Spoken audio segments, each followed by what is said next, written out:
John Pateman from the Public Library and Net News Ledger get into talking about what could be in Thunder Bay. This is James with Net News Ledger. Joining us to discuss changes in Thunder Bay, the Thunder Bay Public Library, is John Pateman. And John, welcome back. Hi, James. Good to see you. We have interesting times. The Public Library, which is, in many ways, I've come to really appreciate over the past 5 years how important the Public Library is in Thunder Bay. You're a community hub. You're Thunder Bay's living room. So it must be difficult right now to be in the lockdown and only able to offer curbside service. But can you update us on what's happening at the library right now to start us off? Yeah, we're still in the curbside, still at curbside in terms of service delivery at 3 of our libraries, Brodie, Maryjail, Black and Waverley, with County Fair closed because it's in a mall. And we're still offering our 24-hour service. And as you say, James, it's very frustrating that we can't be that living room of the community and that community hub as we would want to be during the pandemic. And we can see some of the consequences of that on the streets around Brodie Library, for example, where folks who would normally be in the library are not, and they're unfortunately got nowhere else to go and they're kind of on the street. But I would say there is an upside to this story, which is that while the library is closed, we are able to start a kind of reimagination process of reimagining what the public library could look like in the future. And I think this could become part of a bigger conversation about reimagining the city of Thunder Bay, how we could solve the homeless problem, for example, how we can provide people with a minimum income. These kind of ideas, I think the moment for them is now, and the time for them is beyond the pandemic as well. In other words, we can think about things now, talk about things now, make things happen for the future beyond the pandemic. That's a conversation that I hope, I really hope everyone in Thunder Bay would be interested in participating in, because we could stick to the status quo. We could do business as usual, but we have to, as citizens in a city that has so much potential, we should be saying, okay, where's that got us so far? It's got us to where we are. So the real question is, where do we want to be? Where do we want to be 10 years from now, 20 years from now, 50 years from now? And that conversation is an important one to have. Exactly. If we were living in the perfect city, if such a thing existed, where there was no homelessness, where everybody had enough money to live on, etc., then I would be the first one to say, yes, I can't wait to get back to that good old status quo where everyone had a great life. But I look around me and I see that clearly isn't the case in Thunder Bay, unfortunately, for all kinds of reasons. So that's why the status quo should not be our default option. We should be advocating for change, and we should be involving the people who are most impacted by homelessness, low income, that kind of thing, as part of the conversation, because it's their lived experience that's going to help us figure out a better life for them. And by the way, a better life for them means a better life for all of us. That's so true. And it takes me back to a couple of things, we've talked about in the past a little bit. I remember Net News Ledger live streaming a project called The Town with No Poverty. And it was when Dauphin, Manitoba was a pilot project for a basic income program. And all the critics were there with all of their ideas that if you had a basic income, everybody was going to lie on their couch, drink beer, sleep, watch TV. They weren't going to want to change or do anything new in their lives. And that project proved that the complete opposite was the fact. Yes, as I understand it, it was designed, however, to prove the first hypothesis, which is that people would not bother to get work. They just take the check and stay at home and drink beer, as you say. But the project proves human nature is very different to that when people are given a chance in life, when they're given a stable income, when they can plan for the future, that actually it motivates them to find work, to better themselves. And there were, beyond the economic benefits of that pilot, they found there were significant health benefits and also significant educational benefits as well. It's an interesting one. I'm a Star Trek fan. I'll admit right here and now, I've never watched a single movie or episode or anything to do with Star Wars. And in Star Trek, there's this idea in the future that we've moved beyond money and we now work to improve ourselves and improve society for the benefit of ourselves and society. And I think, in Ontario, where we had the basic income pilot project, and Thunder Bay was one of the cities that was involved in it, I'm sure there was going to be a small group of people at the start who might party on. But the majority of people, to talk to them, and several of the forums that have happened on that project and since, have said just that the spirit of humanity to improve is so strong.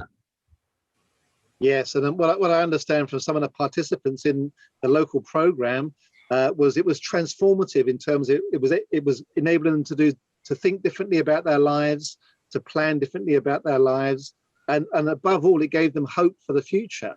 And boy, do we need hope in the kind of situation we're in at the moment.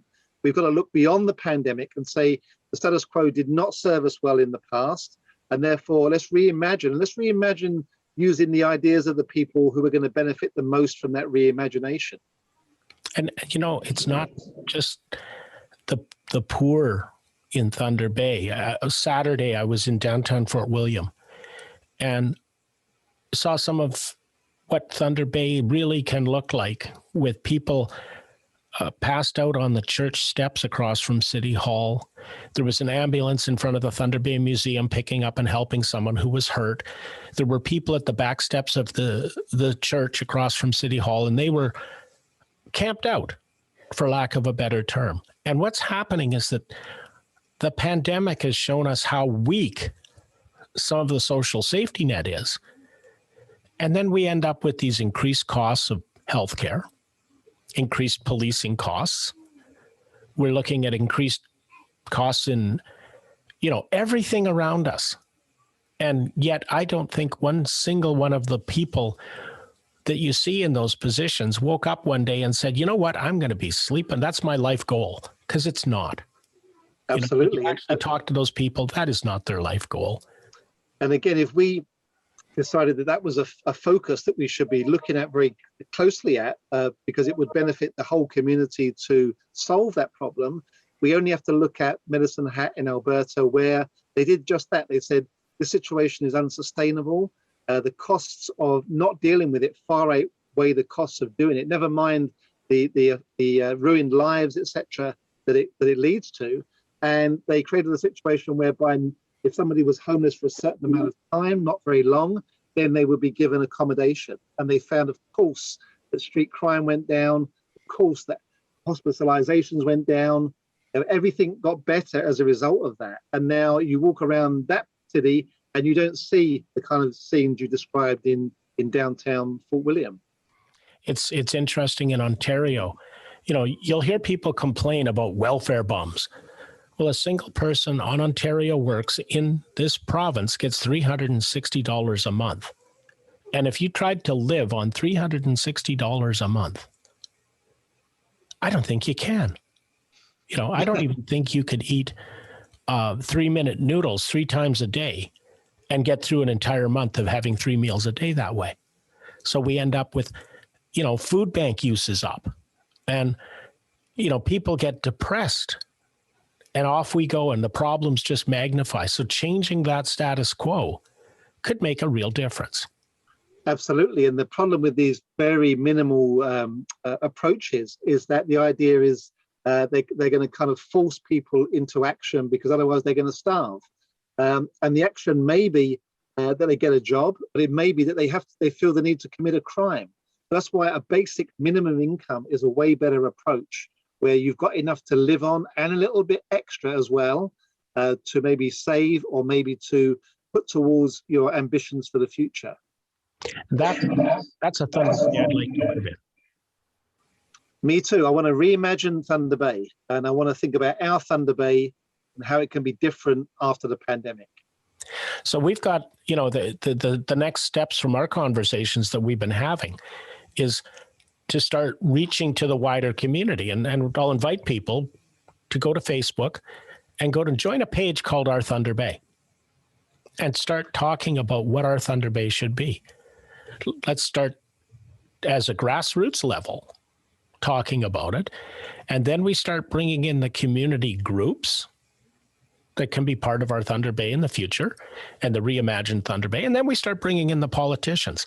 Because I think sometimes if you get the politicians in too quick, that's where the status quo is the strongest. Well, maybe, but I also think, James, that the big players in the city, the big institutions, the big employers, basically the organizations with a lot of wealth and resources, they should be part of this conversation at an institutional level to see how, for example, by doing more joined up working and more joined up thinking, we can create joined up solutions to some of these problems. So I agree, it's a kind of multi-layered conversation that can happen at the community level, at the organizational level, and also at the political level. And also, I think it's going to generate counter narratives. There seems to be a number of narratives in the city that dominates, that you tend to see in the mainstream media, as if like this is the only way things can happen around here. But I think through these conversations, we can create counter narratives to at least open people's minds to other possibilities. And that's one of the ones I think we've got in Thunder Bay. I remember talking with Mark Wright when he was working for Joe Camuzzi, who was the member of parliament for Thunder Bay Superior North. And Joe was pushing for a knowledge-based economy in Thunder Bay. And as Mark, I think, joked with me one day that when he talked about a BlackBerry, Joe Camuzzi told me one time his fingers were too big to work the keys. And Mark joked with me that when he talked about BlackBerries with Joe, it was to put whipped cream on them because he wanted them for dessert. And so, but that political determination led to the medical school. It led to the cyclotron. It led to so much change on the positive high end of Thunder Bay. And that didn't just benefit, it wasn't just doctors and expensive jobs in lab technicians, but right down all the way up from the bottom to the top. And so there's potentials there for all of this, and we're looking right now at mining in the Ring of Fire. We're looking at, forestry having, if you've been down to the lumber store or anything near it, the price of lumber right now is at record numbers, record highs.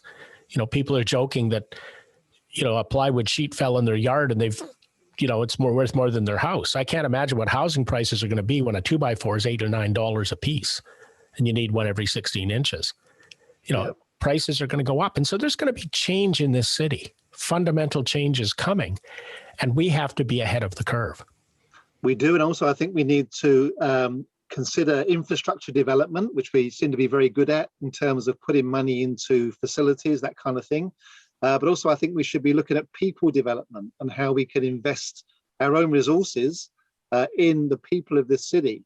And that's why I think a vision for a city to have no homelessness would be something to be really, really proud of going forward, never mind the economic benefits that would come from that.